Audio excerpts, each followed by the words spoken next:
63वां अध्याय। भगवान श्री कृष्ण के साथ बाणासुर का युद्ध।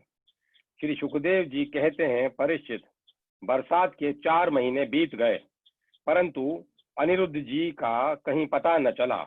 उनके घर के लोग इस घटना से बहुत ही शोकाकुल हो रहे थे। एक दिन नारद जी ने आकर अनिरुद्ध का शोतेड़पुर जाना, वहां बाणासुर के सैनिकों को हराना और फिर नागपाश में बांधा जाना, यह सारा समाचार सुनाया। तब श्री कृष्ण को ही अपना आराध्य देव मानने वाले यदुवंशियों ने शोणितपुर पर चढ़ाई कर दी। अब श्री कृष्ण और बलराम जी के साथ उनके अनुयायी सभी यदुवंशी प्रद्युम्न, सात्यकी, गद, सांब, सारण, नंद, उपनंद और भद्र आदि ने 12 अश्वनी सेना के साथ व्यू बनाकर चारों ओर से बाणासुर की राजधानी को घेर लिया।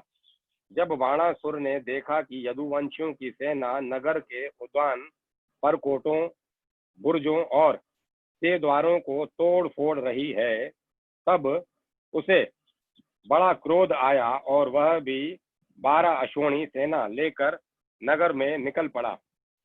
बाणासुर की ओर से साक्षात भगवान शंकर वृषभ राज नंदी पर सवार होकर अपने पुत्र कार्तिकेय और गणों के साथ रणभूमि पधारे और उन्होंने भगवान श्री कृष्ण तथा बलराम जी से युद्ध किया। परीक्षित, वह युद्ध इतना अद्भुत और घमासान हुआ कि उसे देखकर रोंगटे खड़े हो जाते थे। भगवान श्री कृष्ण ने शंकर जी का और प्रद्युम्न ने स्वाभी कार्तिक का युद्ध हुआ। बलराम जी से कुंभांड और कुंभकर्ण का युद्ध हुआ। बाणासुर के पुत्र के साथ सांब और स्वयं बाणासुर के साथ सात्यकी भिड़ गए।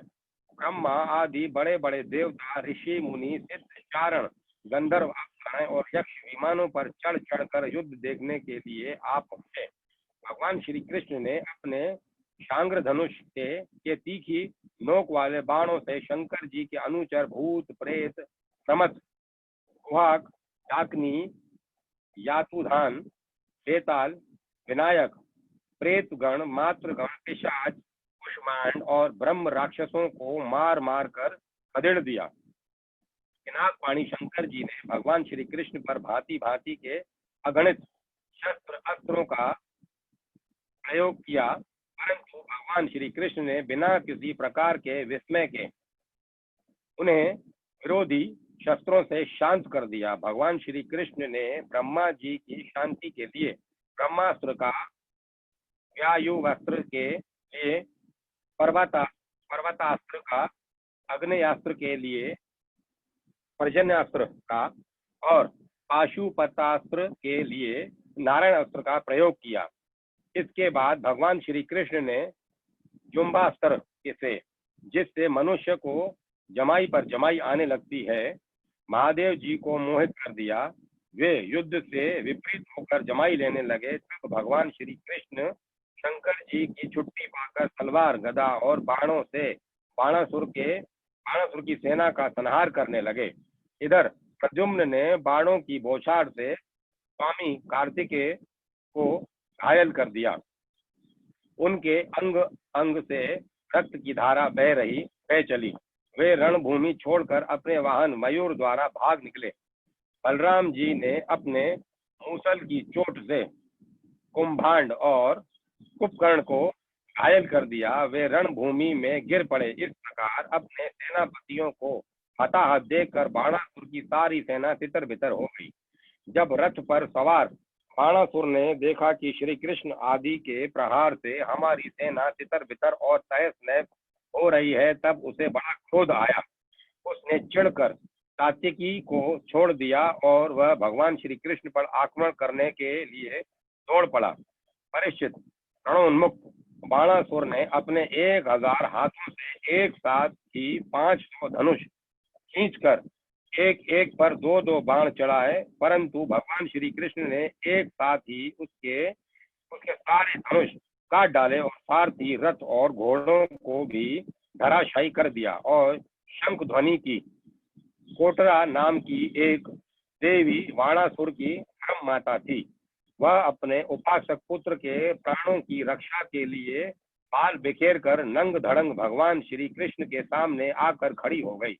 भगवान श्री कृष्ण ने इसीलिए कि उन कहीं उस पर दृष्टि न पड़ जाए अपना मुंह फेर लिया और वे दूसरी ओर देखने लगे। तब तक बाणासुर धनुष कट जाने और रथहीन हो जाने के कारण अपने नगर में चला गया। इधर जब भगवान शंकर के भूतगण इधर उधर भाग गए तब उनका छोड़ा हुआ 3 सिर और 3 पैर वाला ज्वर दसों दिशाओं को जलाता हुआ भगवान श्री कृष्ण की ओर दौड़ा। भगवान श्री कृष्ण ने उसे अपनी ओर आते देखकर उसका मुकाबला करने के लिए अपना ज्वर छोड़ा। अब वैष्णव और महेश्वर दोनों ज्वर आपस में लड़ने लगे। अंत में वैष्णव ज्वर के तेज से महेश्वर ज्वर पीड़ित होकर चिल्लाने लगा और अत्यंत भयभीत हो गया। जब उसे अन्यत्र कहीं त्राण न मिला तब वह अत्यंत नम्रता से हाथ जोड़कर शस्त्र में लेने के लिए भगवान श्री कृष्ण से प्रार्थना करने लगा। ज्वर ने कहा, प्रभु आपकी शक्ति अनंत है, आप ब्रह्मा आदि ईश्वरों के भी परम महेश्वर हैं, आप सबके आत्मा और सर्व स्वरूप हैं, आप अद्वितीय और केवल ज्ञान स्वरूप हैं। संसार की उत्पत्ति स्थिति और संहार के कारण आप ही हैं। श्रुतियों के द्वारा आप ही वर्णन और अनुमान किया श्रुतियों के द्वारा आपका ही वर्णन और अनुमान किया जाता है। आप समस्त विकारों से रहित स्वयं ब्रह्मा है। मैं आपको प्रणाम करता हूँ। काल देव अदृष्ट कर्म जीव स्वभाव सूक्ष्म भूत शरीर पुत्रात्मा प्राण अहंकार एकादश इंद्रियां और पंचभूत इन सब का संघात लिंग शरीर और बीजांकुर न्याय के अनुसार उससे कर्म और कर्म से फिर लिंग शरीर की उत्पत्ति, यह सब आपकी माया है। आप माया के निषेध की परम अवधि हैं। मैं आपकी शरण ग्रहण करता हूँ। प्रभु आप अपनी लीला से ही अनेकों रूप धारण कर देते हैं और देवता साधु तथा लोक मर्यादाओं का पालन पोषण करते हैं। साथ ही उन मार्गगामी और हिंसक असुरों का संहार भी करते हैं। आपका यह अवतार पृथ्वी का भार उतारने के लिए ही हुआ है। प्रभु आपके शांत उग्र और अत्यंत भयानक दुष्ट तेज ज्वर से मैं अत्यंत संतप्त हो रहा हूँ। भगवान देहधारी जीवों को तभी तक ताप संताप रहता है जब तक वे आशा के फंदों में फंसे रहने के कारण आपके चरण कमलों की शरण नहीं ग्रहण करते। भगवान श्री कृष्ण ने कहा, त्रिशिरा मैं तुम पर प्रसन्न हूँ। अब तुम मेरे ज्वर से निर्भय हो जाओ। संसार में जो कोई हम दोनों के संवाद का स्मरण करेगा उसे तुमसे कोई भय न रहेगा। भगवान श्री कृष्ण के इस प्रकार कहने पर महेश्वर ज्वर उन्हें प्रणाम करके चला गया। तब तक बाणासुर रथ पर सवार होकर भगवान श्री कृष्ण से युद्ध करने के लिए फिर आ पहुंचा। परीक्षित, बाणासुर ने अपने 1000 हाथों में तरह तरह के हथियार ले रखे थे।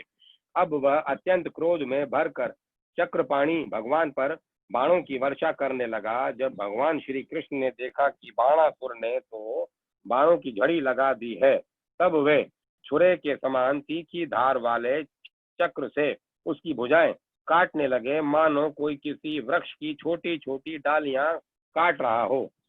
अब भक्त वत्सल भगवान शंकर ने देखा कि बाणासुर की भुजाएं कट रही हैं। तब वे चक्रधारी भगवान श्री कृष्ण के पास आए और स्तुति करने लगे। भगवान शंकर ने कहा, प्रभु आप वेद मंत्रों में तात्पर्य रूप से छिपे हुए परम ज्योति स्वरूप पर ब्रह्म हैं। शुद्ध हृदय महात्मा गण आपके आकाश के समान सर्वव्यापक और निर्विकार निर्लेप स्वरूप का साक्षात्कार करते हैं। आकाश आपकी नाभि है, अग्नि मुख और जल वीर्य, स्वर्ग सिर, दिशाएं कान और पृथ्वी चरण हैं, चंद्रमा मन, सूर्य नेत्र और मैं शिव आपका अहंकार हूँ। समुद्र आपका पेट है और इंद्र भुजा। धान्य आदि औषधियां रोम है, मेघ केश है और ब्रह्मा बुद्धि, प्रजापति लिंग है और धर्म हृदय। इस प्रकार समस्त लोक और लोकांतरों के साथ जिसके शरीर की तुलना की जाती है वे परम पुरुष आप ही हैं। अखंड ज्योति स्वरूप परमात्मान, आपका यह अवतार धर्म की रक्षा और संसार के अभ्युदय अभिवृद्धि के लिए हुआ है। हम सब भी आपके प्रभाव से प्रभावित होकर सातों भवनों का पालन करते हैं। आप सजातीय, विजातीय और स्वगत स्वगत भेद से रहित हैं। एक और अद्वितीय आदि पुरुष है। मायाकृत, जागृत, स्वप्न और सुषुप्ति, इन तीन अवस्थाओं में अनुगत और उनसे अतीत तुर्य तत्व भी आप ही हैं। आप किसी दूसरी वस्तु के द्वारा प्रकाशित नहीं होते, स्वयं प्रकाश हैं। आप सबके कारण हैं, परंतु आपका न तो कोई कारण है और न तो आप में कारणपना है। भगवान, ऐसा होने पर भी आप तीनों गुणों की विभिन्न विषमताओं को प्रकाशित करने के लिए अपनी माया से देवता, पशु, पक्षी, मनुष्य आदि शरीरों के अनुसार भिन्न भिन्न रूपों में प्रतीत होते हैं। प्रभु, जैसे सूर्य अपनी छाया बादलों से ही ढक जाता है और उन बादलों तथा विभिन्न रूपों को प्रकाशित करता है, उसी प्रकार आप तो स्वयं प्रकाश हैं, परंतु गुणों के द्वारा मानव ढक से जाते हैं और समस्त गुणों तथा गुणाभिमानी जीवों को प्रकाशित करते हैं। वास्तव में आप अनंत हैं। भगवान, आपकी माया से मोहित होकर लोग स्त्री, पुत्र, देह, गेह आदि में आसक्त हो जाते हैं और फिर दुख के अपार सागर में उतारने लगते हैं। संसार के मानवों को यह मनुष्य शरीर आपने अत्यंत कृपा करके दिया है। जो पुरुष इसे पाकर भी अपनी इंद्रियों को वश में नहीं करता और आपके चरण कमलों का आश्रय नहीं लेता, उनका सेवन नहीं करता, उसका जीवन अत्यंत शोचनीय है और वह स्वयं अपने आप को धोखा दे रहा है। प्रभु, आप समस्त प्राणियों के आत्मा प्रियतम और ईश्वर हैं। जो मृत्यु का ग्रास मनुष्य आपको छोड़ देता है और अनात्म दुख रूप और तुच्छ विषयों में सुख बुद्धि करके उनके पीछे भटकता है, वह अत्यंत मूर्ख है कि अमृत को छोड़कर विष पी रहा है। मैं ब्रह्मा, सारे देवता और विशुद्ध हृदय वाले ऋषि मुनि सब प्रकार से और सर्वात्म भाव से आपके शरणागत हैं, क्योंकि आप ही हम लोगों के आत्मा, प्रियतम और ईश्वर हैं।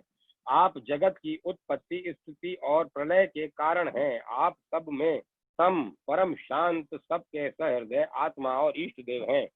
आप एक अद्वितीय और जगत के आधार तथा अधिष्ठान हैं।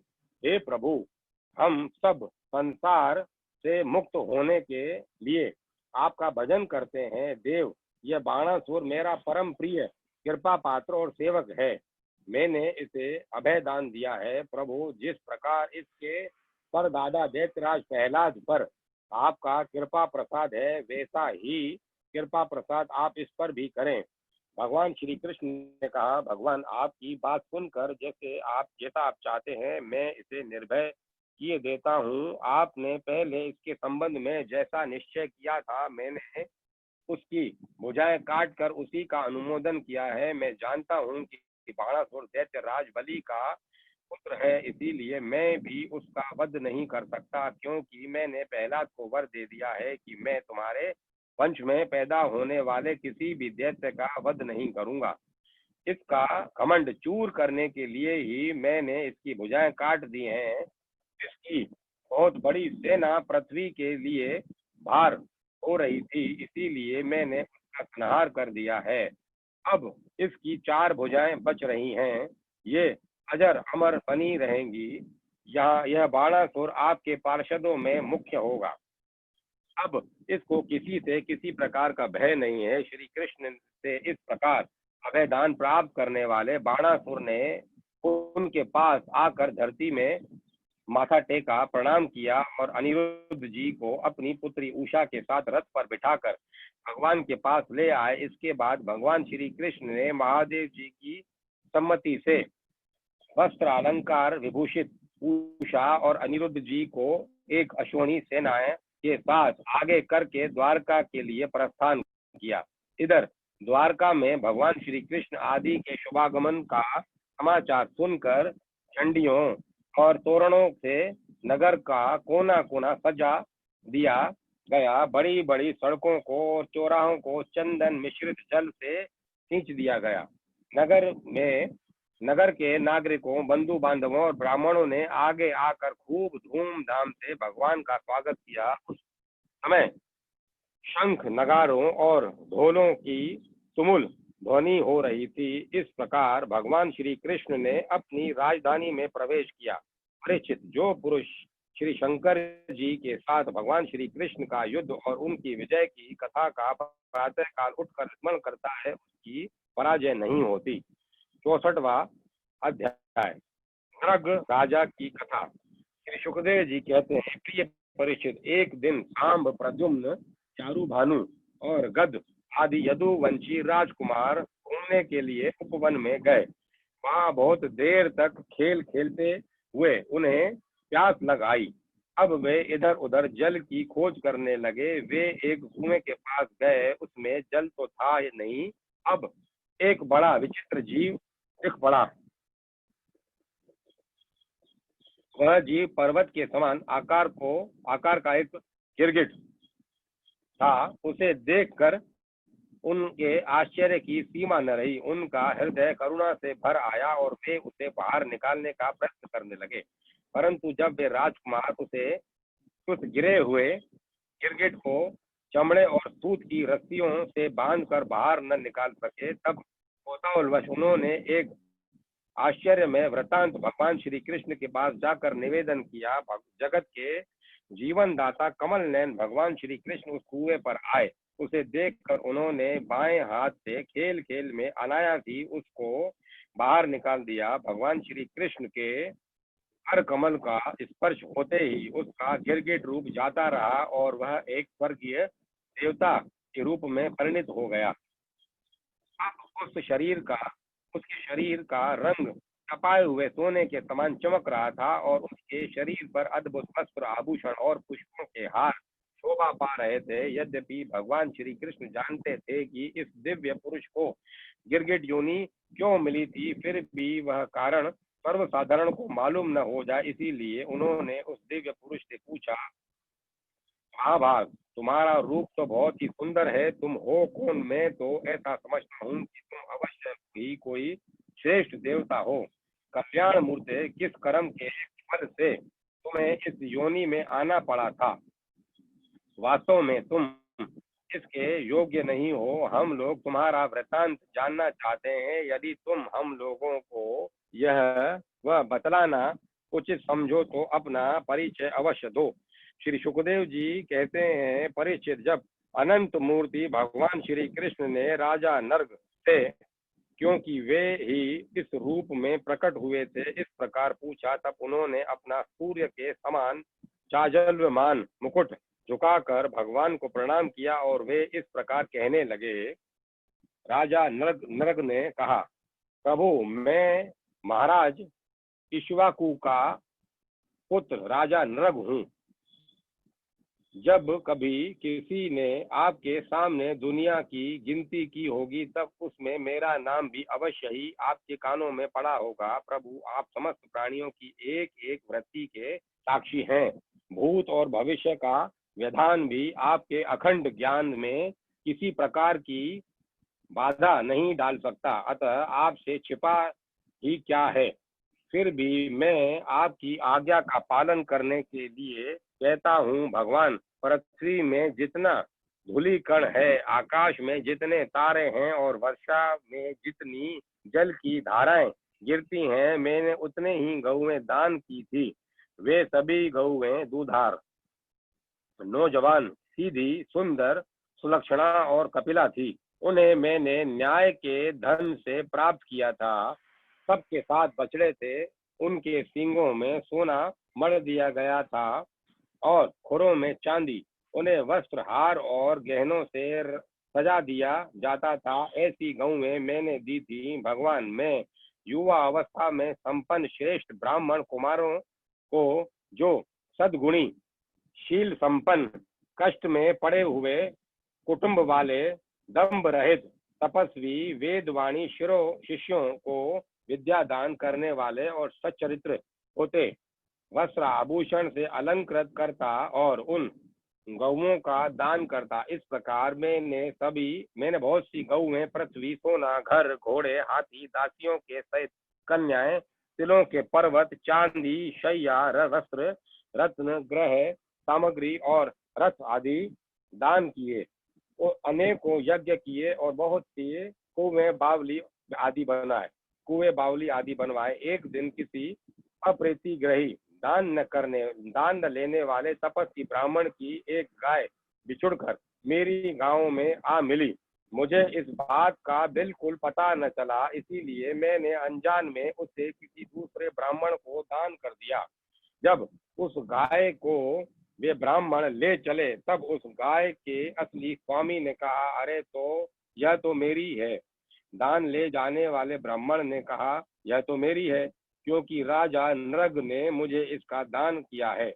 वे दोनों ब्राह्मण आपस में झगड़ते हुए अपनी अपनी बात कायम करने के लिए मेरे पास आए। एक ने कहा, यह गाय अभी अभी आपने मुझे दी है, और दूसरे ने कहा कि यदि ऐसी बात है तो तुमने मेरी गाय चुरा ली है।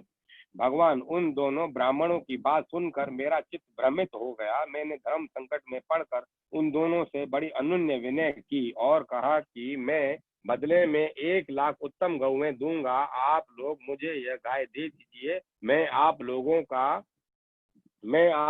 का सेवक हूँ।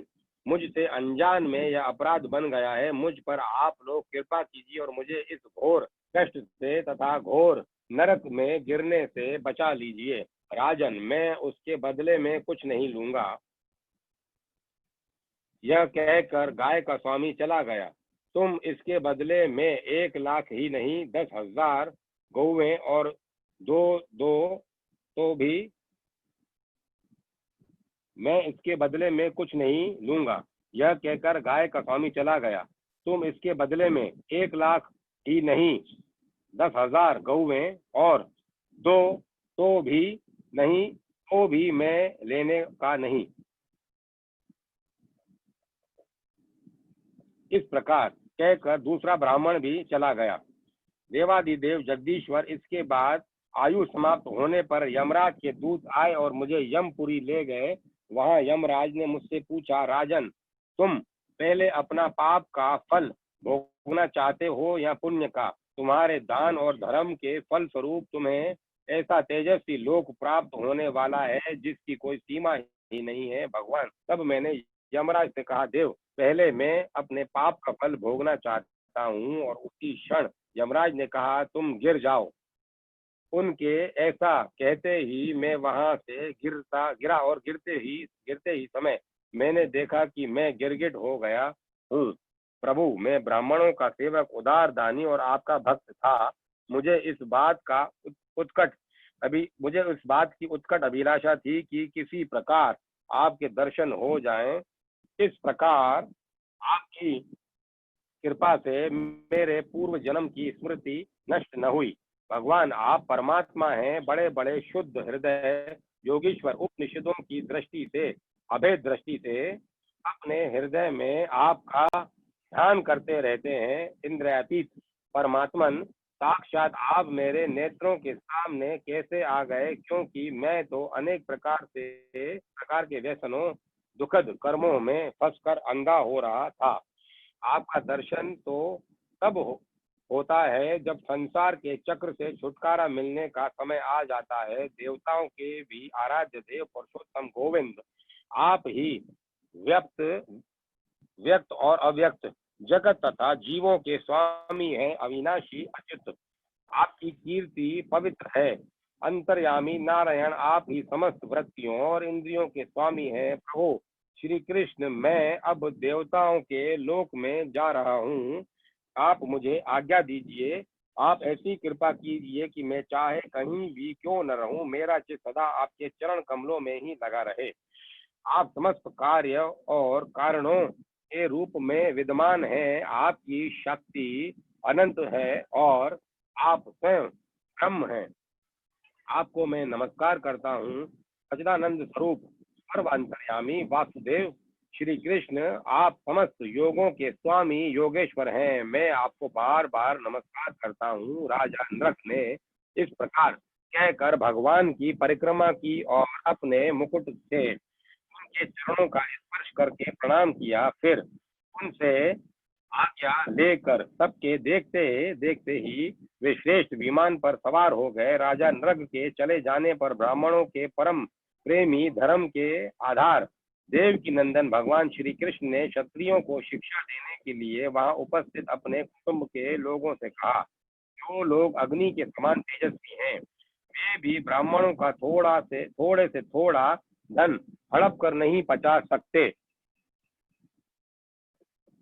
मैं हलाहल विष को विष नहीं मानता, क्योंकि उसकी चिकित्सा होती है। वस्तुतः ब्राह्मणों का धन ही परम विष है।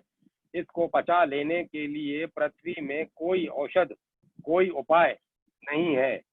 हलाहल विष केवल खाने वाले का ही प्राण लेता है, और आग भी जल के द्वारा बुझाई जा सकती है, परंतु ब्राह्मण के धन रूप अरण्य से जो आग पैदा होती है, वह सारे कुल को समूल जला डालती है। ब्राह्मण का धन यदि उसकी पूरी पूरी सम्मति लिए बिना भोगा जाए, तब तो वह भोगने वाले, उसके लड़के और पौत्र, इन तीनों पीढ़ियों को ही चौपट करता है। परंतु यदि बलपूर्वक हट करके उसका उपभोग किया जाए, तो तब तो पूर्व पुरुषों की 10 पीढ़ियां और आगे की भी 10 पीढ़ियां नष्ट हो जाती हैं।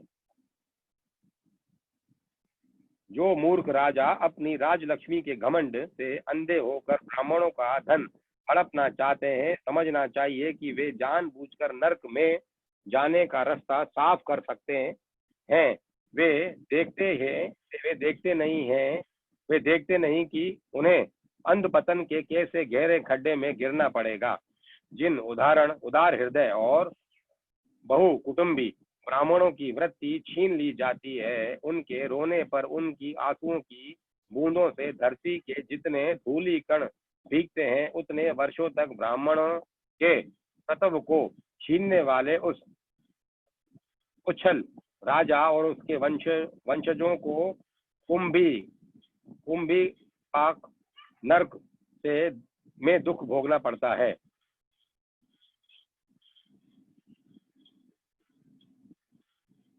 जो मनुष्य अपनी और दूसरों की दी हुई ब्राह्मणों की वृत्ति उनकी जीविका के साधन छीन लेते हैं, वे 60,000 वर्ष तक विष्ठा के कीड़े होते हैं। इसीलिए मैं तो यही चाहता हूँ कि ब्राह्मणों का धन कभी भूल से भी मेरे कोष में न आए, क्योंकि जो लोग ब्राह्मणों के धन की इच्छा भी करते हैं, उसे छीनने की बात तो अलग रही, वे इस जन्म में अल्पायु, शत्रुओं से पराजित और राज्य भ्रष्ट हो जाते हैं, और मृत्यु के बाद भी वे दूसरों को कष्ट देने वाले सांप ही होते हैं।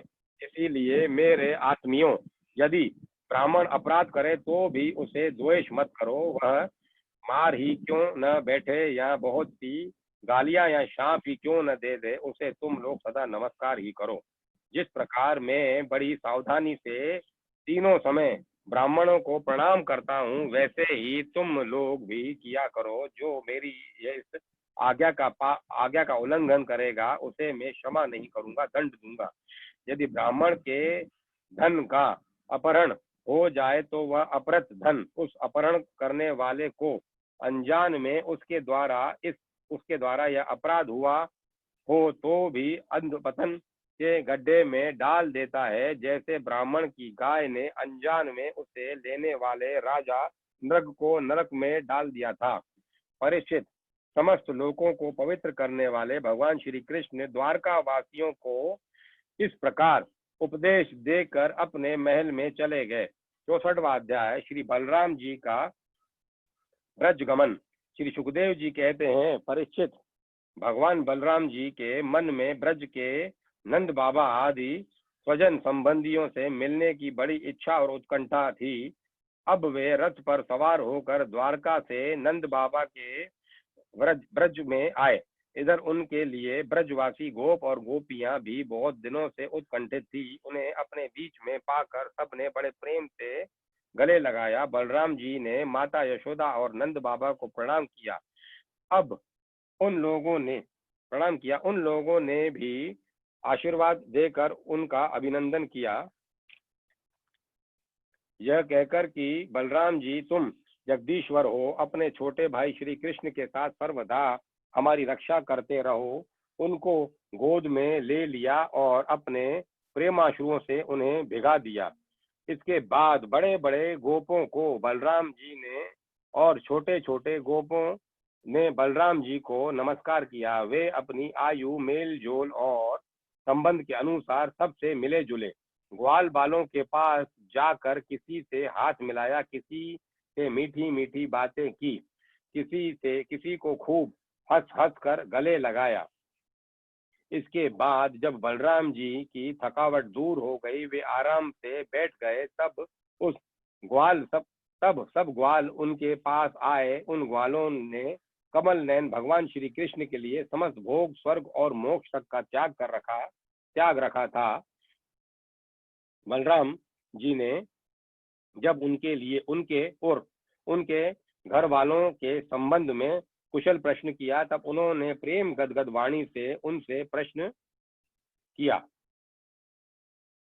बलराम जी, वसुदेव जी आदि हमारे सब भाई बंधु कुशल है ना? अब आप लोग स्त्री पुत्र आदि के साथ रहते हैं, बाल बच्चेदार हो गए हैं।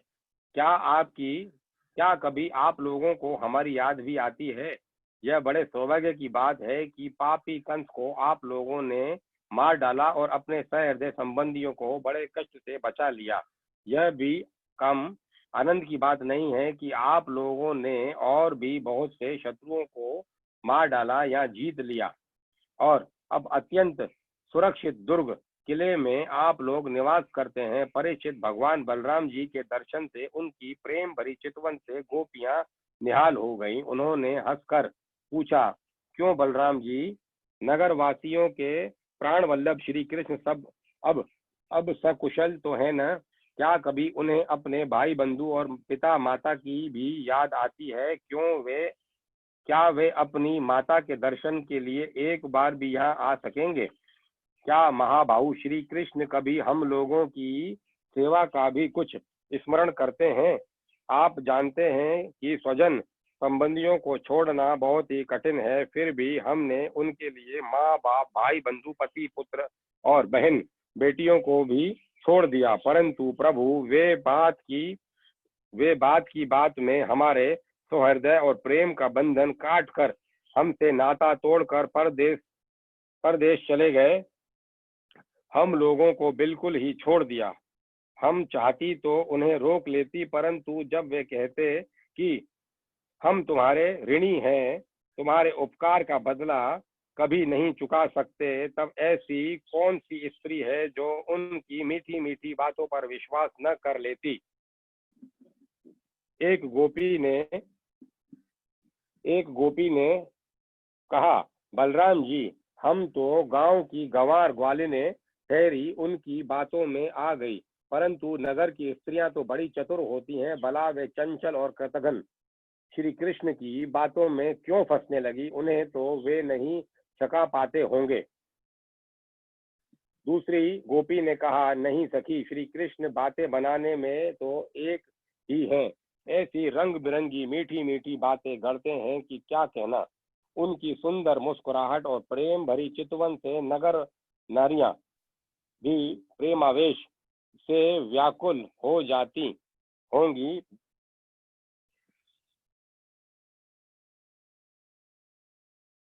और वे अवश्य उनकी बातों में आकर अपने को निछावर कर देती होंगी।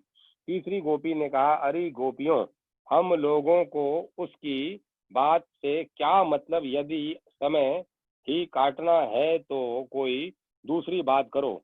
यदि इस निष्ठुर का समय हमारे बिना बीत जाता है तो हमारा भी उसकी तरह भले ही दुख से क्यों न हो कट ही जाएगा।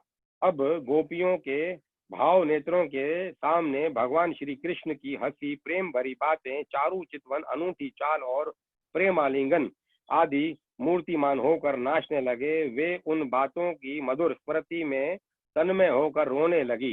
परीक्षित, भगवान बलराम जी नाना प्रकार के अनुन्य विनय करने में बड़े निपुण थे। उन्होंने भगवान श्री कृष्ण के हृदय स्पर्शी और लुभावने संदेश सुना सुना कर गोपियों को सांत्वना दी और वसंत के 2 महीने चैत्र और वैशाख वहीं बिताए।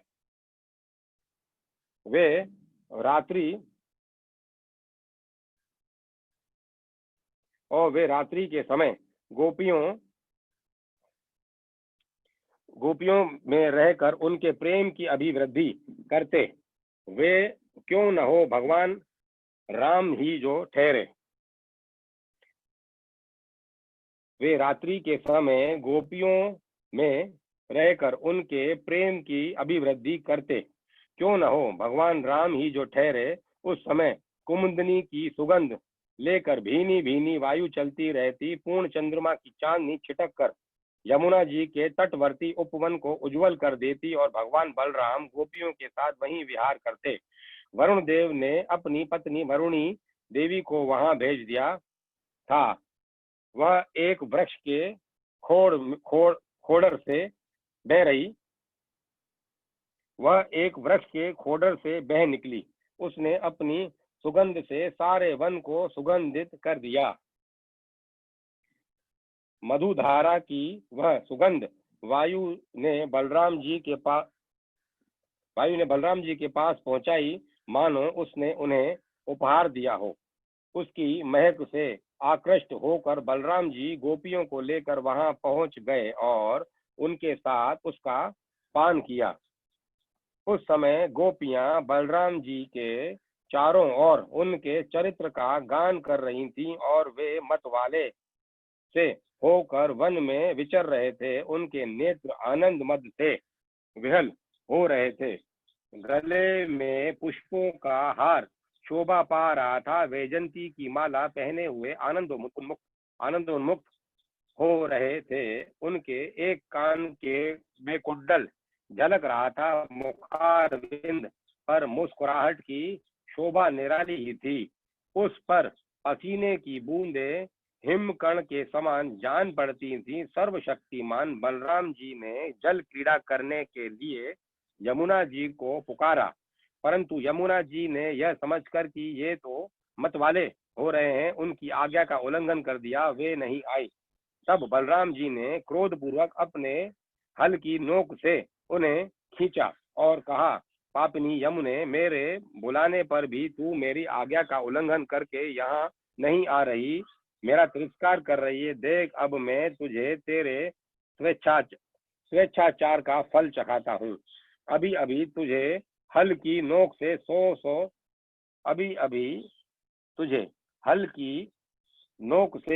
सौ टुकड़े किए देता हूँ। जब बलराम जी यमुना जी को इस प्रकार डांटा फटकारा, तब वे चकित और भयभीत होकर बलराम जी के चरणों पर गिर पड़ी और गिड़गिड़ाकर प्रार्थना करने लगी।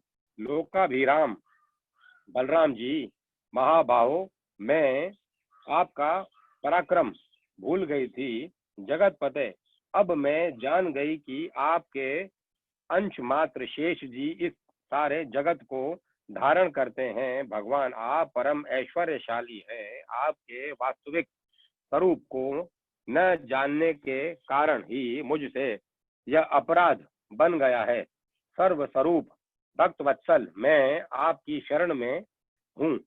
आप अपनी भूल चूक क्षमा कीजिए। आप मेरी भूल चूक क्षमा कीजिए, मुझे छोड़ दीजिए। अब यमुना जी की प्रार्थना स्वीकार करके भगवान बलराम ने उन्हें क्षमा कर दिया और फिर जैसे गजराज हथनियों के साथ क्रीड़ा करता है, वैसे ही वे गोपियों के साथ जल क्रीड़ा करने लगे। जब वे यथेष्ट जल क्रीड़ा करके यमुना जी से बाहर निकले, तब लक्ष्मी जी ने उन्हें नीलांबर, बहुमूल्य आभूषण और सोने का सुंदर हार दिया। बलराम जी ने नीले वस्त्र पहन लिए और सोने की माला गले में डाल दी। वे अंगराग लगाकर सुंदर आभूषणों से विभूषित होकर इस प्रकार शोभायमान हुए, मानो इंद्र का श्वेत वर्ण ऐरावत हाथी हो। परीक्षित, यमुना जी अब भी बलराम जी के खींचे हुए मार्ग से बहती है और वे ऐसी जान पड़ती है मानो अनंत शक्ति भगवान बलराम जी का यश गान कर रही हो। बलराम जी का चित्त ब्रजवासिनी गोपियों के माधुर्य से इस प्रकार मुग्ध हो गया कि उन्हें समय का कुछ ध्यान ही न रहा। बहुत सी स्त्रियां एक रात के समान बहुत सी रात्रियां एक रात के समान व्यतीत हो गईं। इस प्रकार बलराम जी ब्रज में विहार करते रहे।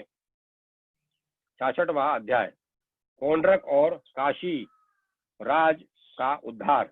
श्री सुखदेव जी कहते हैं, परीक्षित, जब भगवान बलराम जी नंद बाबा के ब्रज में गए हुए थे, तब पीछे से कारुप देश के अज्ञानी राजा पौंड्रुक ने भगवान श्री कृष्ण के पास से दूध बेचकर यह कहलाया कि भगवान वासुदेव मैं हूँ।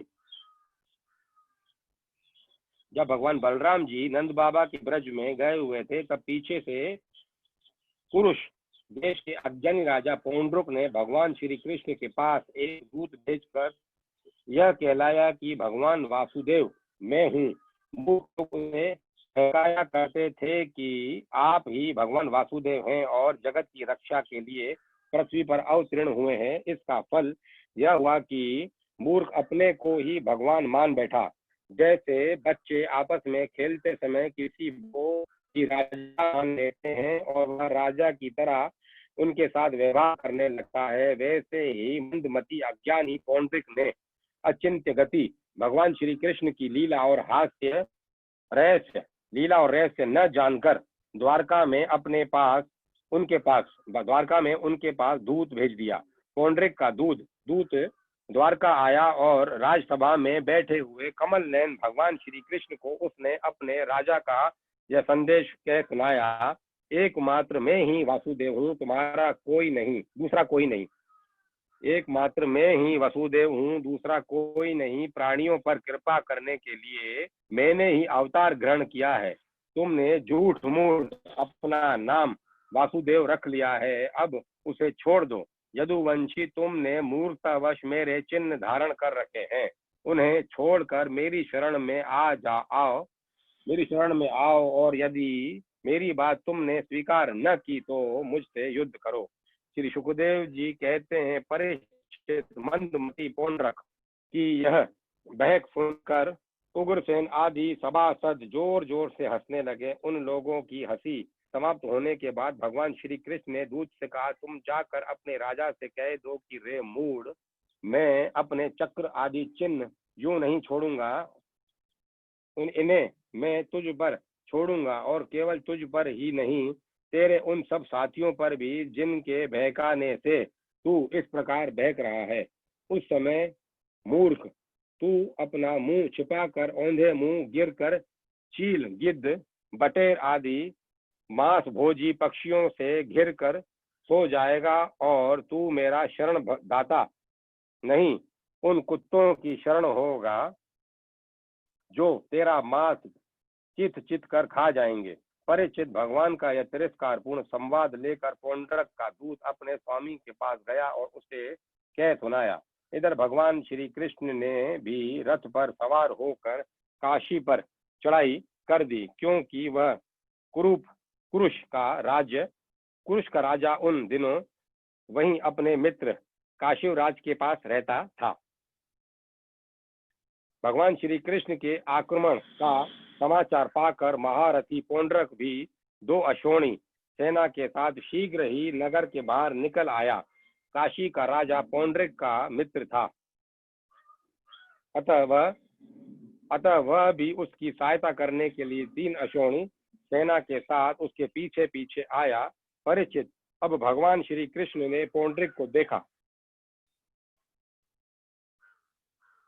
पौंड्रिक ने भी चक्र, शंख चक्र, तलवार, गदा, शांग्र धनुष और श्रीवत्स चिन्ह आदि धारण कर रखे थे। उसके वक्ष स्थल पर बनावटी कौस्तुभ मणि और वनमाला भी लटक रही थी। उसने रेशमी पीले वस्त्र पहन रखे थे और रथ की ध्वजा पर गरुड़ का चिन्ह भी लगा रखा था। उसके सिर पर अमूल्य मुकुट था और कानों में मकराकृत कुंडल जगमगा रहे थे। उसका यह सारा का सारा वेश बनावटी था, मानो कोई अभिनेता रंगमंच पर अभिनय करने के लिए आया हो। उसकी वेशभूषा अपने समान देखकर भगवान श्री कृष्ण खिलखिलाकर हंसने लगे। अब शत्रुओं ने भगवान श्री कृष्ण पर त्रिशूल, गदा, मुगदर, शक्ति, रिष्टि, तोमर, तलवार, पटिश और बाण आदि अस्त्र शस्त्रों से प्रहार किया। प्रलय के समय जिस प्रकार आग सभी प्रकार के प्राणियों को जला देती है, वैसे ही भगवान श्री कृष्ण ने भी गदा, तलवार, चक्र और बाण आदि शस्त्रास्त्रों से पौंड्रिक तथा काशी राज के हाथी, रथ, घोड़े और पैदल की चतुरंगनी सेना को तहस नहस कर दिया। वह रणभूमि भगवान के चक्र से खंड खंड हुए। रथ, घोड़े, हाथी, मनुष्य, गधे और ऊंटों से पट गई। उस समय ऐसा मालूम हो रहा था मानो वह भूतनाथ शंकर की भयंकर क्रीड़ा स्थली हो। उसे देख देख कर शूरवीरों का उत्साह और भी बढ़ रहा था।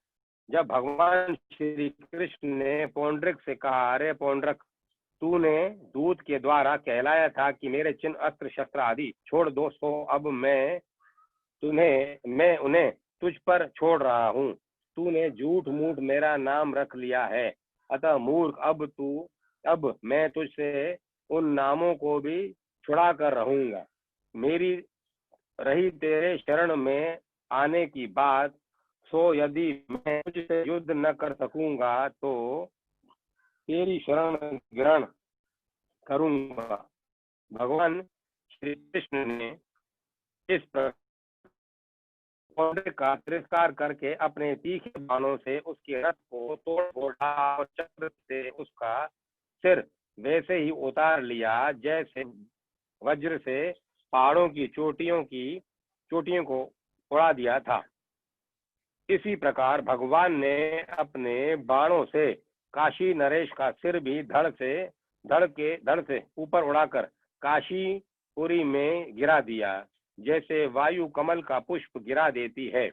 इस प्रकार अपने साथ डाह रखने वाले पौंड्रिक को और उसके सखा काशी नरेश को मार कर भगवान श्री कृष्ण अपनी राजधानी द्वारका में लौट आए।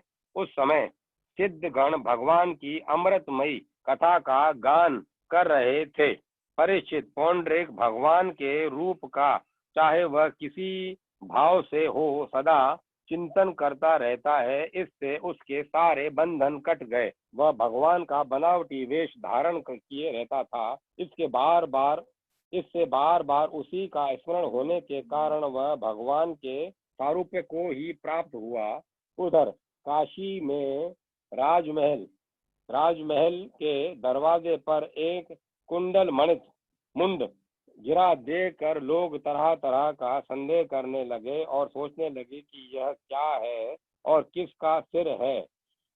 जब यह मालूम हुआ कि यह तो काशी नरेश का ही सिर है, तब रानियां, राजकुमार, राज परिवार के लोग तथा नागरिक रो रो कर विलाप करने लगे। हाँ नाथ, हाँ राजन, हाय हाय, हमारा तो सर्वनाश हो गया। काशी नरेश का पुत्र था सुदक्षिण। उसने अपने पिता का अंत्येष्टि संस्कार करके मन ही मन यह निश्चय किया कि मैंने अपने पितृघाती को मारकर ही मैं पिता के ऋण से अऋण हो सकूंगा। निदान वह अपने कुल पुरोहित और आचार्यों के साथ अत्यंत एकाग्रता से भगवान शंकर की आराधना करने लगा। काशी नगरी में उसकी आराधना से प्रसन्न होकर भगवान शंकर ने वर देने को कहा। सुदक्षिण ने यह अभिष्ट वर मांगा कि मुझे मेरे पितृघाती का वध का उपाय बतलाइए। भगवान शंकर ने कहा, तुम ब्राह्मणों के साथ मिलकर यज्ञ के देवता ऋत्विज ऋत्विक भूत दक्षिणा अग्नि की अभिचार विधि से आराधना करो। इससे वह अग्नि प्रमथ गणों के साथ प्रकट होकर ब्राह्मणों के अभक्त पर प्रयोग करने से तुम्हारा संकल्प सिद्ध करेगा। भगवान शंकर की ऐसी आज्ञा प्राप्त करके सुदक्षिण ने अनुष्ठान से उपयुक्त नियम ग्रहण किए और वह भगवान श्री कृष्ण के लिए अभिचार मारण का पुरस्करण करने लगा। अभिचार पूर्ण होते ही यज्ञ कुंडल से अति भीषण अग्नि मूर्तिमान होकर प्रकट हुआ। उसके केश और दाई दाढ़ी मूछ तपे हुए तांबे के समान लाल लाल थे। आंखों से अंगारे बरस रहे थे। उग्र दाढ़ों और टेढ़ी भ्रुकुटियों के कारण उसके मुख से क्रूरता टपक रही थी। वह अपनी जीभ से मुंह के दोनों कोने चाट रहा था। फिर शरीर नंग धड़ंग था। हाथ में त्रिशूल लिए हुए था जिसे वह बार बार घुमाता जाता था और उसमें से अग्नि की लपटें निकल रही थी। ताड़ के पेड़ के समान बड़ी बड़ी टांगे थी। वह अपने वेग से धरती को कपाता हुआ और ज्वालाओं से दसों दिशाओं को दग्ध करता हुआ द्वारका की ओर दौड़ा और बात ही बात में द्वारका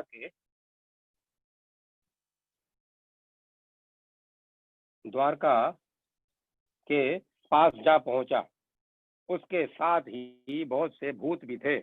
उस अभिचार की आग को बिल्कुल पास आई हुई देख द्वारकावासी वैसे ही डर गए जैसे जंगल में आग लगने पर हिरण डर जाते हैं। वे लोग भयभीत होकर भगवान के पास दौड़े हुए आए।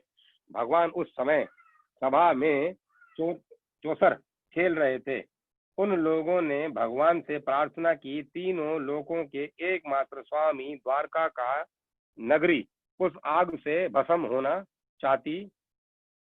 उन लोगों ने भगवान से प्रार्थना की, तीनों लोकों के एकमात्र स्वामी द्वारका नगरी इस आग से भस्म होना चाहती है। आप हमारी रक्षा कीजिए। आपके सिवाय इसकी रक्षा और कोई नहीं कर सकता। शरणगत वत्सल, भगवान ने देखा कि हमारे स्वजन भयभीत हो गए हैं और पुकार पुकार कर विकलता भरे स्वर से हमारी प्रार्थना कर रहे हैं। तब उन्होंने हंसकर कहा, डरो मत, मैं तुम लोगों की रक्षा करूंगा। परीक्षित, भगवान सबके बाहर भीतर की जानने वाले हैं। वे जान गए कि यह काशी से चली हुई महेश्वरी कृत्या है। उन्होंने उसके प्रतिकार के लिए अपने पास ही विराजमान चक्र सुदर्शन को आज्ञा दी। भगवान मुकुंद का प्यारा अस्त्र सुदर्शन चक्र कोटि कोटि सूर्यों के समान तेजस्वी और प्रलयकालीन अग्नि के समान जाज्वल्यमान है। उसके तेज से आकाश, दिशाएं और अंतरिक्ष चमक उठे। अब उसने उस अभिचार अग्नि को कुचल डाला। भगवान श्री कृष्ण के अस्त्र सुदर्शन चक्र की शक्ति से कृत्य रूप आग का मुंह टूट फूट गया। उसका तेज नष्ट हो गया, शक्ति कुंठित हो गई और वह वहां से लौटकर काशी आ गई तथा उसने ऋत्विज आचार्यों के साथ सुदक्षिण को जलाकर भस्म कर दिया। इस प्रकार उसका अभिचार उसी के विनाश का कारण हुआ। कृत्या के पीछे पीछे सुदर्शन चक्र भी काशी पहुंचा। काशी बड़ी विशाल नगरी थी। वह बड़ी बड़ी अटारियां, सभा भवन, बाजार, नगर द्वार, द्वारों के शिखर, चार दीवारियों, खजाने, हाथी, घोड़े, रथ और अन्नों के गोदाम से सुसज्जित थी। भगवान श्री कृष्ण के सुदर्शन चक्र ने सारी काशी को जलाकर भस्म कर दिया और फिर वह परमानंदमयी लीला करने वाले भगवान श्री कृष्ण के पास लौट आया। जो मनुष्य पुण्य कीर्ति भगवान श्री कृष्ण के इस चरित्र को एकाग्रता के साथ सुनता या सुनाता है, वह सारे पापों से छूट जाता है। 67वां अध्याय, द्विविध का उद्धार। राजा परीक्षित ने पूछा, भगवान बलराम जी सर्वशक्तिमान एवं सृष्टि प्रलय की सीमा से परे अनंत हैं। उनका स्वरूप गुण लीला आदि मन बुद्धि और वाणी के विषय नहीं है। उनकी एक एक लीला लोक मर्यादा से विलक्षण और अलौकिक है। उन्होंने और जो कुछ अद्भुत कर्म किए हों उन्हें मैं फिर सुनना चाहता हूँ। श्री सुखदेव जी ने कहा, परीक्षित, द्विविद नाम का एक वानर था। वह भौमासुर का सखा, सुग्रीव का मंत्री और मेंद का शक्तिशाली भाई था। जब उसने सुना कि श्री कृष्ण ने भौमासुर को मार डाला, तब वह अपने मित्र की मित्रता के ऋण से उऋण होने के लिए राष्ट्र विप्लव करने पर उतारू हो गया। वह वानर बड़े बड़े नगरों, गांवों, खानों और अहीरों की बस्तियों में आग लगाकर उन्हें जलाने लगा। कभी वह बड़े बड़े पहाड़ों को उखाड़कर उनसे प्रांत के प्रांत चकनाचूर कर देता, और विशेष करके ऐसा काम वह अनार्थ काठियावाड़ देश में ही करता था, क्योंकि उसके मित्र को मारने वाले भगवान श्री कृष्ण उसी देश में निवास करते थे। द्विविध वानर में 10,000 हाथियों का बल था। कभी कभी वह दुष्ट समुद्र में खड़ा हो जाता और हाथों से इतना जल उछालता कि समुद्र तट से देश डूब जाते। वह दुष्ट बड़े बड़े ऋषि मुनियों के आश्रमों को, सुंदर सुंदर लता वनस्पतियों को तोड़ मरोड़ कर चौपट कर देता और उनके यज्ञ संबंधी अग्नि कुंडों में मल मूत्र डालकर अग्नियों को दूषित कर देता। जैसे भृंगी नाम का कीड़ा दूसरे कीड़ों को ले जाकर अपने बिल में बंद कर देता है, वैसे ही वह मदोन्मत्त वानर स्त्रियों और पुरुषों को ले जाकर पहाड़ों की घाटियों और गुफाओं में डाल देता। फिर बाहर से बड़ी बड़ी चट्टानें रखकर उनका मुंह बंद कर देता। इस प्रकार वह देशवासियों का तो तिरस्कार करता ही कुलीन स्त्रियों को भी दूषित कर देता था। एक दिन वह दुष्ट सुललित संगीत सुनकर रेवतक पर्वत पर गया।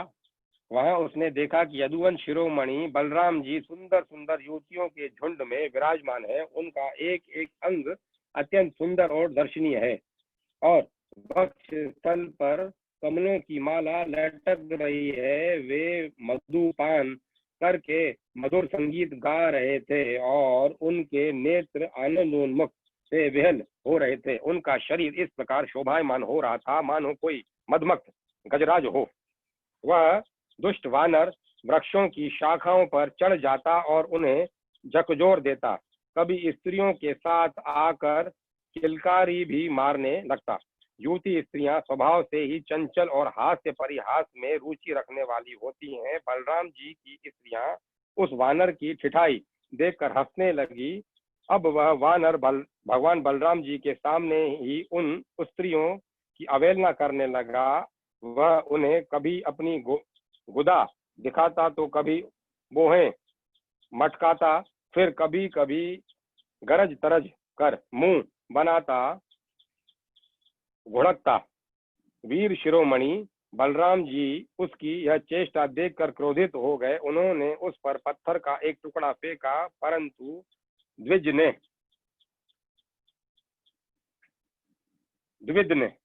द्विविद ने उससे अपने को बचा लिया और झपट कर मधु कलश उठा लिया और बलराम जी की अवहेलना करने लगा। उस धृत ने मधु कलश को तो फोड़ ही डाला, स्त्रियों के वस्त्र भी फाड़ डाले, और अब वह दुष्ट हंस हंस कर बलराम जी को क्रोधित करने लगा। परीक्षित, जब इस प्रकार बलराम और मदोन्मत्त द्विविद परीक्षित जब इस प्रकार बलवान और मदोन्मुक्त द्विविद बलराम जी को नीचा दिखाने और तथा उनका घोर तिरस्कार करने लगा, तब उन्होंने उसकी ठिठाई देखकर और उसके द्वारा उसके सताए हुए देशों की दुर्दशा पर विचार करके उस शत्रु को मार डालने की इच्छा से क्रोध पूर्वक अपना हल मूसल उठाया। द्विध भी बड़ा बलवान था, उसने अपने एक ही हाथ से शाल का पेड़ उखाड़ लिया और बड़े वेग से दौड़कर बलराम जी के सिर पर उसे दे मारा। भगवान बलराम पर्वत की तरह अविचल खड़े रहे। उन्होंने अपने हाथ से उस वृक्ष को सिर पर गिरते गिरते पकड़ लिया और अपने सुनंद नामक मूसल से उस पर प्रहार किया। मूसल लगने से द्विध का मस्तक फट गया और उससे खून की धारा बहने लगी। उस समय उसी की ऐसी शोभा हुई मानो किसी पर्वत से गेरू का सोता बह रहा हो। परंतु द्विध ने अपने सिर फटने की कोई परवाह नहीं की। उसने कुपित होकर एक दूसरा वृक्ष उखाड़ा, उसे झाड़ झूड़ कर दोनों बिना पत्ते का कर दिया और फिर उससे बलराम जी पर बड़े जोर का प्रहार किया। बलराम जी ने उसे उस वृक्ष के सैकड़ों टुकड़े कर दिए। उसके बाद द्विध ने बड़े क्रोध से दूसरा वृक्ष चलाया, परंतु भगवान बलराम जी ने उसे भी शतघा छिन्न भिन्न कर दिया। इस प्रकार वह उनसे युद्ध करता रहा। एक वृक्ष के टूट जाने पर दूसरा वृक्ष उखड़ता और उससे प्रहार करने की चेष्टा करता। इस तरह सब ओर से वृक्ष उखाड़ उखाड़ कर लड़ते लड़ते उसने सारे वन को ही वृक्षहीन कर दिया। वृक्ष न रहे तब द्विध का क्रोध और भी बढ़ गया तथा वह बहुत चिढ़कर बलराम जी के ऊपर बड़ी बड़ी चट्टानों की वर्षा करने लगा। परंतु भगवान बलराम जी ने अपने मूसल से उन सभी चट्टानों को खेल खेल में ही चकनाचूर कर दिया। अंत में कपिराज द्विध अपनी ताड़ के समान लंबी बाहों से घूसा बांधकर बलराम जी की ओर झपटा और पास आ जाकर उसने उसकी छाती पर प्रहार किया। अब यदुवंश शिरोमणि बलराम जी ने हल और मूसल अलग रख दिए तथा क्रुद्ध होकर दोनों हाथों से उसके जत्रुस्थान हसली पर प्रहार किया। इससे वह वानर खून उगलता हुआ धरती पर गिर पड़ा। परीक्षित आंधी आने पर जैसे जल में डोंगी डगमगाने लगती है, वैसे ही उसके गिरने से बड़े बड़े वृक्षों और चोटियों के साथ सारा पर्वत हिल गया।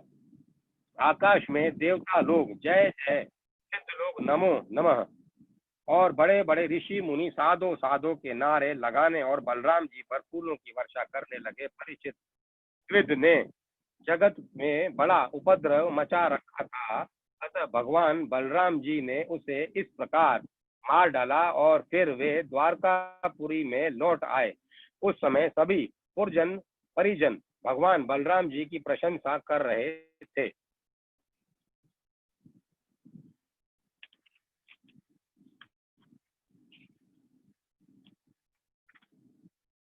68वां अध्याय कौरवों पर बलराम जी का कोप और सांब का विवाह। श्री सुखदेव जी कहते हैं, परीक्षित जामवंती नंदन सांब अकेले ही बहुत बड़े बड़े वीरों पर विजय प्राप्त करने वाले थे। वे स्वयंवर में स्थित दुर्योधन की कन्या लक्ष्मणा को हर लाए। इससे कौरवों को बड़ा क्रोध हुआ। वे बोले, यह बालक बहुत ढीठ है, देखो तो सही, इसने हम लोगों को नीचा दिखाकर बलपूर्वक हमारी कन्या का अपहरण कर लिया। वह तो इसे चाहती भी न थी। अतः इस ढीठ को पकड़कर बांध लो। यदि यदुवंशी लोग दुष्ट भी होंगे तो वे हमारा क्या बिगाड़ लेंगे। वे लोग हमारी ही कृपा से, हमारी ही दी हुई धन धान्य से परिपूर्ण पृथ्वी पर उपभोग कर रहे हैं, परिपूर्ण पृथ्वी का उपभोग कर रहे हैं। यदि वे लोग अपने इस लड़के के बंदी होने का समाचार सुनकर यहाँ आएंगे तो हम लोग उनका सारा घमंड चूर चूर कर देंगे और उन लोगों के मिजाज वैसे ही ठंडे हो जाएंगे जैसे संयमी पुरुष के द्वारा प्राणायाम आदि उपायों से वंश में की हुई इंद्रियां जैसे संयमी पुरुष के द्वारा प्राणायाम आदि उपायों से वश में की हुई इंद्रियां, ऐसा विचार करके कर्ण, शल, भूरिश्रवा, यज्ञकेतु और दुर्योधन आदि वीरों ने कुरु वंश के बड़े कूड़ों की अनुमति ली और सांब को पकड़ लेने की तैयारी की। जब महारथी सांब ने देखा कि धृतराष्ट्र के पुत्र मेरा पीछा कर रहे हैं, तब वे एक सुंदर धनुष चढ़ाकर सिंह के समान अकेले ही रणभूमि में डट गए। इधर कर्ण को मुखिया बनाकर कौरव वीर धनुष चढ़ाए हुए सांब के पास आ पहुंचे और क्रोध में भरकर उनको पकड़ लेने की इच्छा से खड़ा रहे इस प्रकार ललकारते हुए बाणों की वर्षा करने लगे। परीक्षित, यदुनंदन सांब अचिंत्य ऐश्वर्यशाली भगवान श्री कृष्ण के पुत्र थे। कौरवों के प्रहार से वे उन पर चिढ़ गए जैसे सिंह तुच्छ हरिणों का पराक्रम देखकर चिढ़ जाता है। सांब ने अपने सुंदर धनुष का टंकार करके कर्ण आदि 6 वीरों पर, जो अलग अलग 6 रथों पर सवार थे, 6 बाणों से एक साथ अलग अलग प्रहार किया। उनमें से 4 बाण उनके 4 घोड़ों पर, एक उनके सारथियों पर और एक उन महान धनुषधारी रथी वीरों पर छोड़ा। सांब के इस अद्भुत हस्तलाघव को देखकर विपक्षी वीर भी मुक्त कंठ से उनकी प्रशंसा करने लगे। इसके बाद उन 6 वीरों ने एक साथ मिलकर सांब को रथहीन कर दिया। 4 वीरों ने एक बाण से उनके 4 घोड़ों को मारा। एक ने सारथी को और एक ने सांब का धनुष काट डाला। इस प्रकार कौरवों ने युद्ध में बड़ी कठिनाई से और कष्ट से सांब को रथहीन करके बांध लिया। इसके बाद वे उन्हें तथा अपनी कन्या लक्ष्मणा को लेकर जय मनाते हुए हस्तिनापुर लौट आए। परीक्षित, नारद जी से यह समाचार सुनकर यदुवंशियों को बड़ा क्रोध आया। वे महाराज उग्रसेन की आज्ञा से कौरवों पर चढ़ाई करने की तैयारी करने लगे। बलराम जी कलह प्रधान, कलयुग के सारे पाप ताप को मिटाने वाले हैं। उन्होंने कुरुवंशियों और यदुवंशियों की लड़ाई झगड़े को ठीक न समझा। यद्यपि यदुवंशी अपनी तैयारी कर चुके थे, फिर भी उन्होंने उन्हें शांत कर दिया और स्वयं सूर्य के समान तेजस्वी रथ पर सवार होकर हस्तिनापुर गए। उनके साथ कुछ ब्राह्मण और यदुवंश के बड़े बूढ़े भी गए। उनके बीच में बलराम जी की ऐसी शोभा हो रही थी मानो चंद्रमा ग्रहों से घिरे हुए हों। हस्तिनापुर पहुंचकर बलराम जी नगर के बाहर एक उपवन में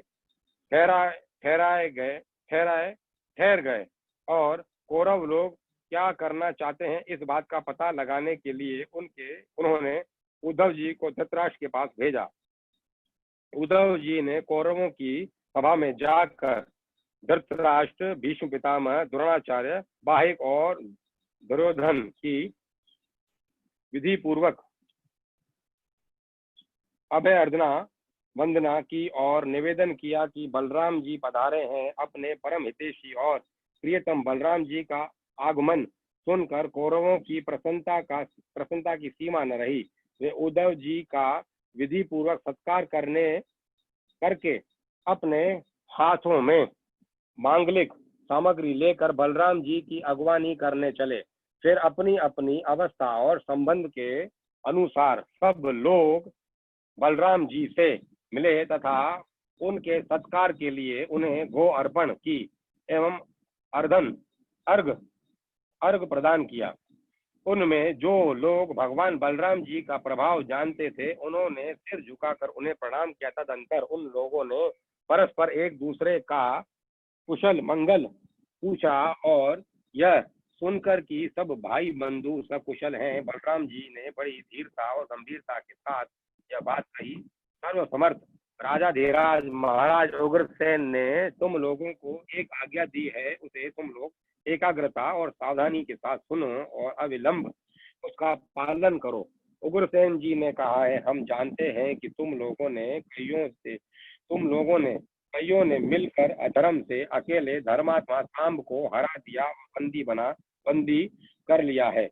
यह सब हम इसीलिए सह लेते हैं कि हम संबंधियों में परस्पर फूट न पड़े, एकता बनी रहे। अतः अब झगड़ा मत बढ़ाओ, सांब को उसकी नववधू के साथ हमारे पास भेज दो। परीक्षित, बलराम जी की वाणी वीरता, शूरता और बल पौरुष के उत्कर्ष से परिपूर्ण और उनकी शक्ति के अनुरूप थी। परीक्षित, बलराम जी की वाणी वीरता, शूरता और बल पौरुष के उत्कृष्ट से परिपूर्ण और उनकी शक्ति के अनुरूप थी। यह बात सुनकर कुरुवंशी क्रोध से तिल मिला उठे। वे कहने लगे, अहो, यह तो बड़े आश्चर्य की बात है। सचमुच काल की चाल को कोई टाल नहीं सकता। अभी तो आज पैरों की जुत्ती उस सिर पर चढ़ना चाहती है जो श्रेष्ठ मुकुट से सुशोभित है। इन यदुवंशियों के साथ किसी प्रकार हम लोगों ने विवाह संबंध कर लिया। इन यदुवंशियों के साथ किसी प्रकार हम लोगों ने विवाह संबंध कर लिया। ये हमारे साथ सोने बैठने और एक पंक्ति में खाने लगे। हम लोगों ने ही इन्हें राज शासन देकर राजा बनाया और अपने बराबर बना लिया।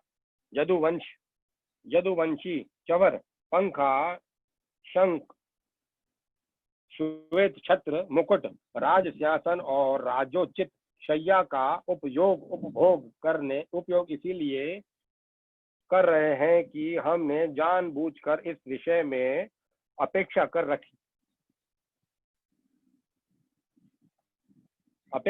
रखी है। बस अब हो चुका। यदुवंशियों के पास अब राज चिन्ह रहने की आवश्यकता नहीं है। उन्हें उनसे छीन लेना चाहिए।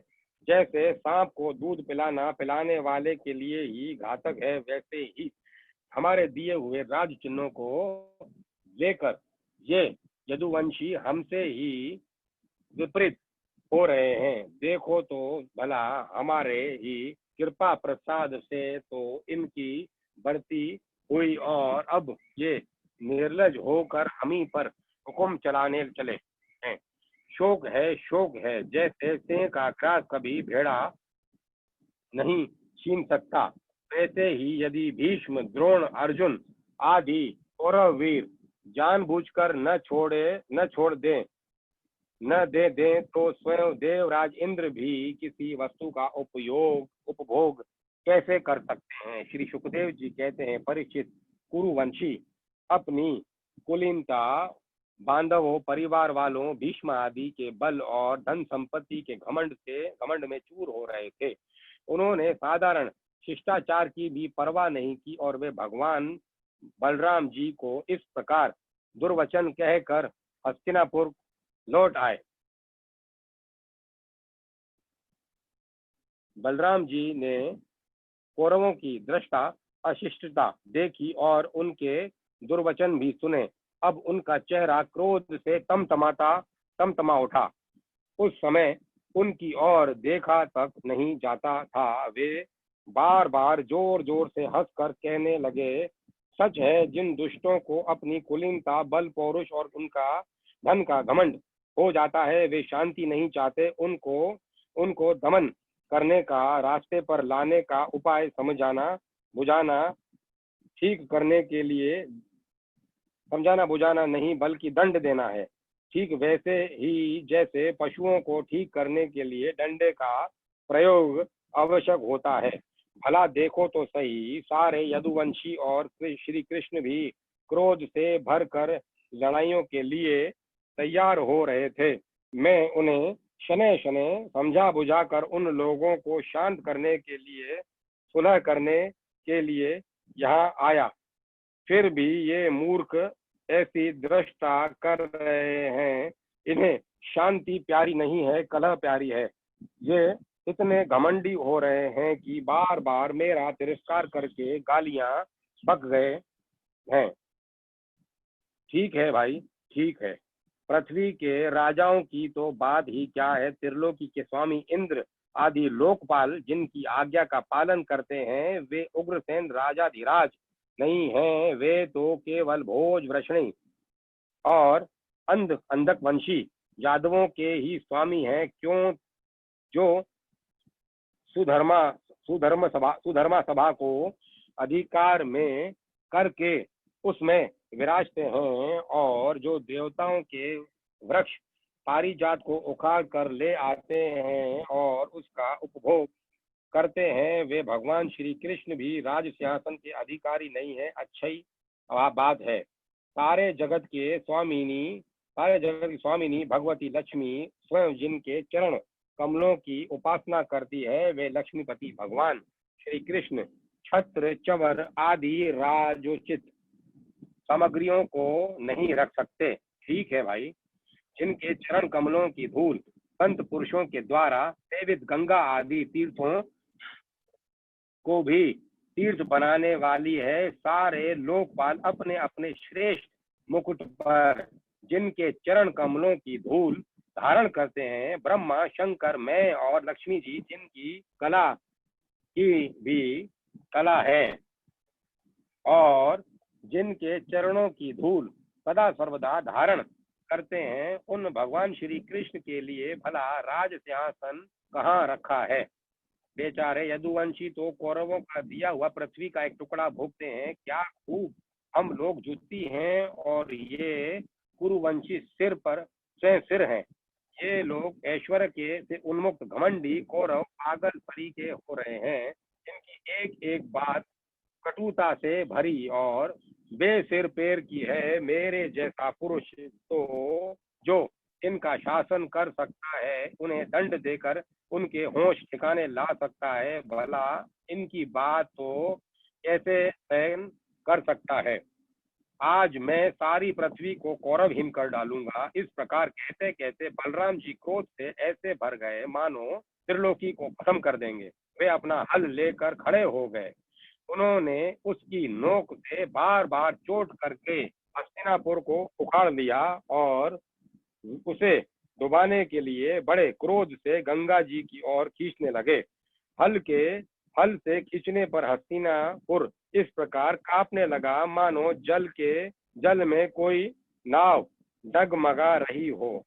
जब कौरवों ने देखा कि हमारा नगर तो गंगा जी में गिर रहा है, तब वे घबरा उठे। फिर उन लोगों ने लक्ष्मण के साथ सांब को आगे किया और अपने प्राणों की रक्षा के लिए कुटुंब के साथ हाथ जोड़कर सर्वशक्तिमान उन्हीं भगवान बलराम जी की शरण में गए और कहने लगे, लोकाभिराम बलराम जी, आप सारे जगत के आधार शेष जी हैं। हम आपका प्रभाव नहीं जानते प्रभु।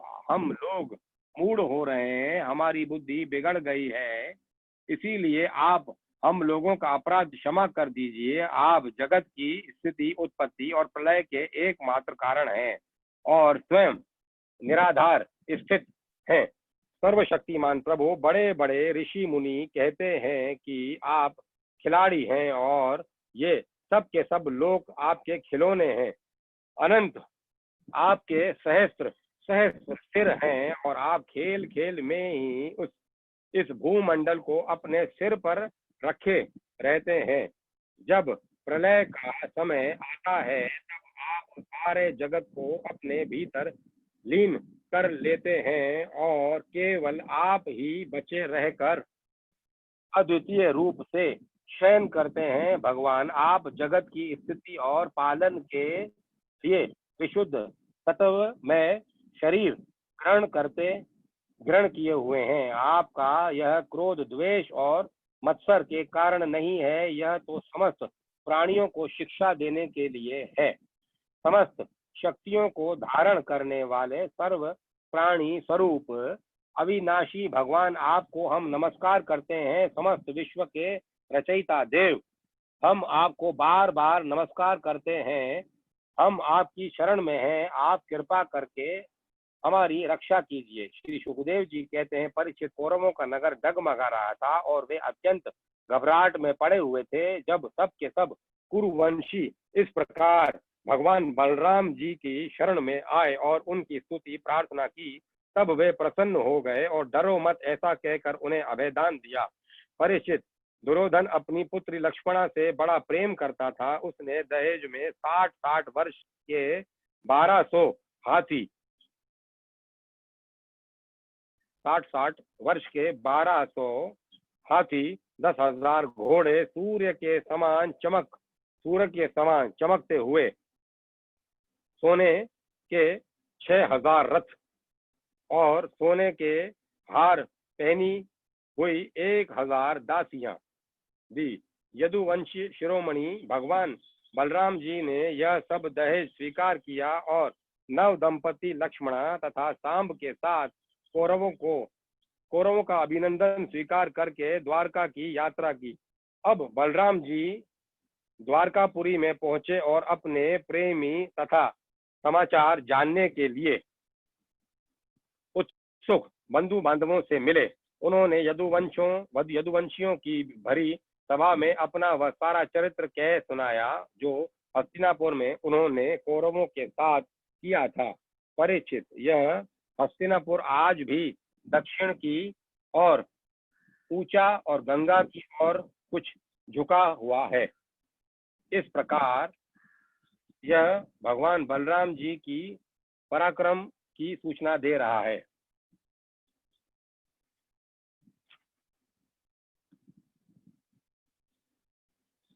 69वां अध्याय देव ऋषि नारद का भगवान की ग्रहचर्या देखना। इसका पाठ अपन कल